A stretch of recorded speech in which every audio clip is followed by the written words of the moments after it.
Irmãos, tudo bem com vocês? Olha só o que a palavra diz em Romano, capítulo 1, no versículo 26, vai dizer assim: Por causa disso, o Eterno os entregou às paixões vergonhosas. Até suas mulheres trocaram as suas relações sexuais naturais por outras, contrárias à natureza. Da mesma forma, os homens também abandonaram as relações naturais com as mulheres e se inflamaram de paixões uns pelos outros. Começaram a cometer os atos indecentes, homens com os homens, e receberam em si mesmo o castigo merecido pela sua perversão. Amém? Irmãos, aqui nessa passagem nós vemos o apóstolo Paulo enviando a carta à igreja de Roma. Aqui o apóstolo Paulo cita, irmãos, o exemplo de Israel, onde o Criador era fiel a Israel. O Criador deu vários livramentos a Israel, deu a lei a Israel. Eles sabiam o que podia fazer e o que não podia fazer. Mas mesmo assim eles deram as costas ao Criador. E eles fizeram para si mesmo ídolos de barro.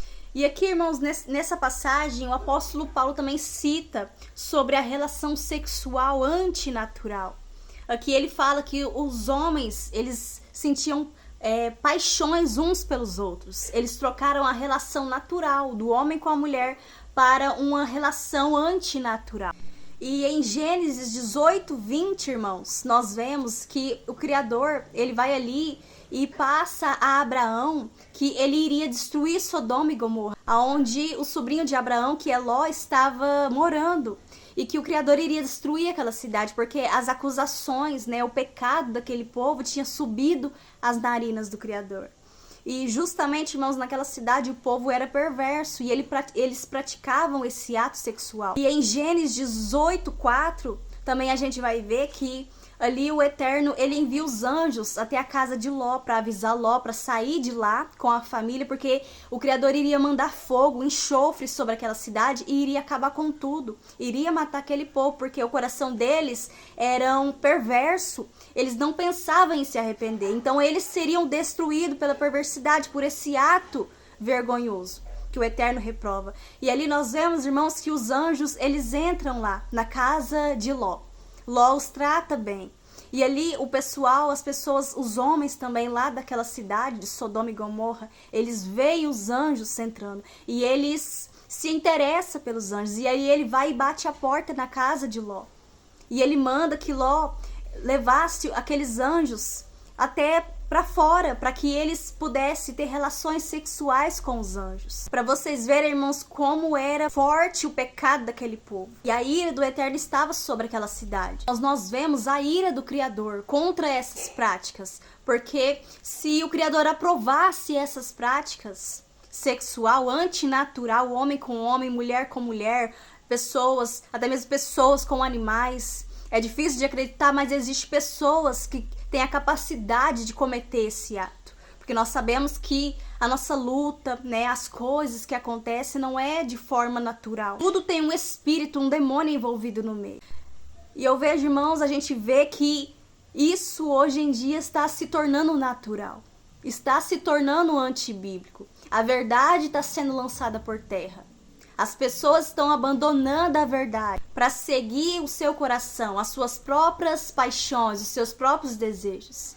Muitos falam que a Bíblia ela está muito desatualizada, só que a Bíblia ela não precisa ser atualizada.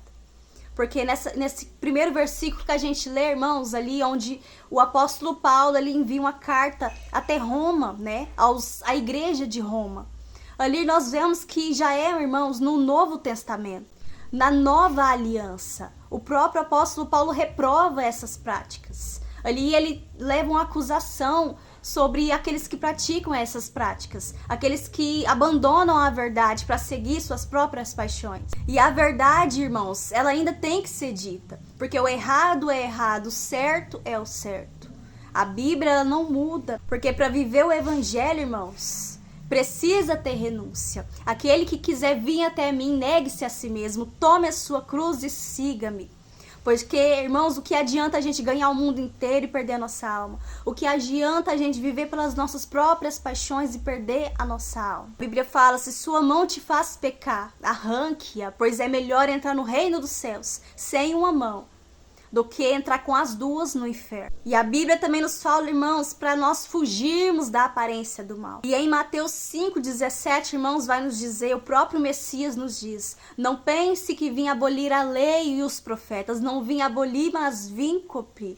Então, irmãos, tudo aquilo que foi trazido na lei de Moisés, falado, ainda está em vigência, irmãos. Ainda está em vigência.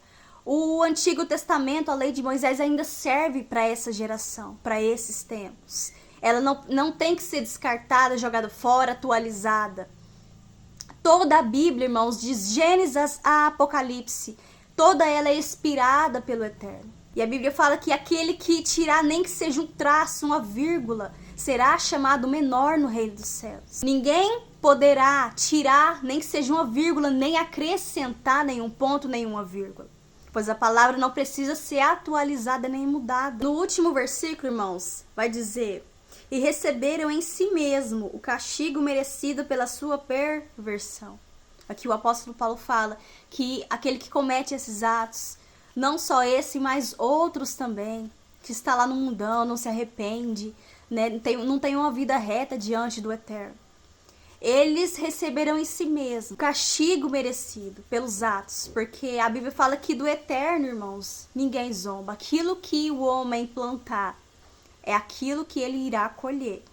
Se a gente semeia o pecado, a perversão, desobedece ao Criador, a gente colhe aquilo que a gente planta. Só que a Bíblia também nos fala que aquele que confessa o pecado e abandona, alcança misericórdia, alcança a graça. Nosso Criador é misericordioso, Ele é amor, só que Ele também é justiça. Ao mesmo tempo que Ele é amor, Ele também é justiça. E Ele não passa a mão, irmãos, na cabeça de ninguém. Ele ama o pecador, Ele ama o pecador, Ele ama a alma do pecador. Só que Ele abomina o pecado, porque Ele é santo. A Bíblia mesmo fala que sem santidade ninguém verá o Criador. Porque Ele é santo, Ele é reto, Ele é justo. Ele não é injusto. E Ele não vai contra a palavra dele. Se a gente está no erro, se a gente está na injustiça, nessas práticas que desagradam ao Criador, achando que vai entrar no Reino dos Céus e achando que Ele está se agradando, que Ele está aceitando, é aí que você se engana. É aí que a gente se engana, irmãos.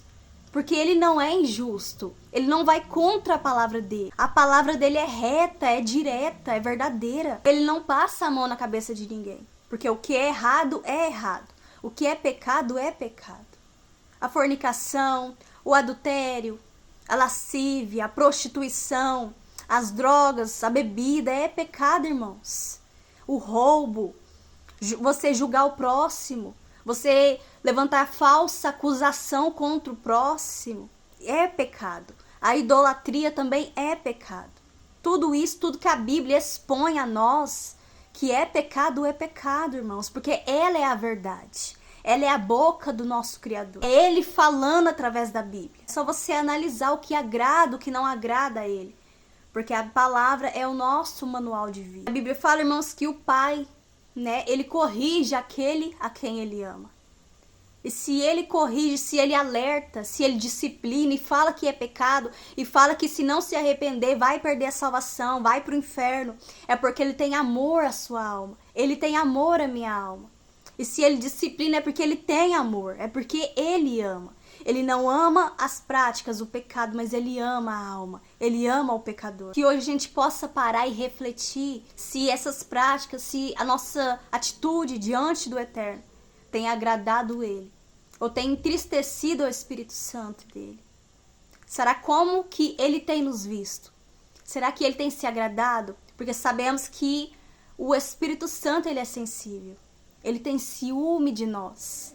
A Bíblia fala que o nosso corpo, irmãos, é templo, é morada do Espírito Santo. O Espírito Santo habita em nós, Ele faz morada em nós. Só que para Ele morar em nós, na casa, a casa tem que estar limpa. A casa não tem que estar em desordem total. Porque caso contrário, se não for o Espírito Santo habitando em nós, é espírito imundo. Então que hoje a gente venha, irmãos, se limpar, se lavar, se santificar a cada dia mais. Que a volta do nosso Salvador está aí. Amém?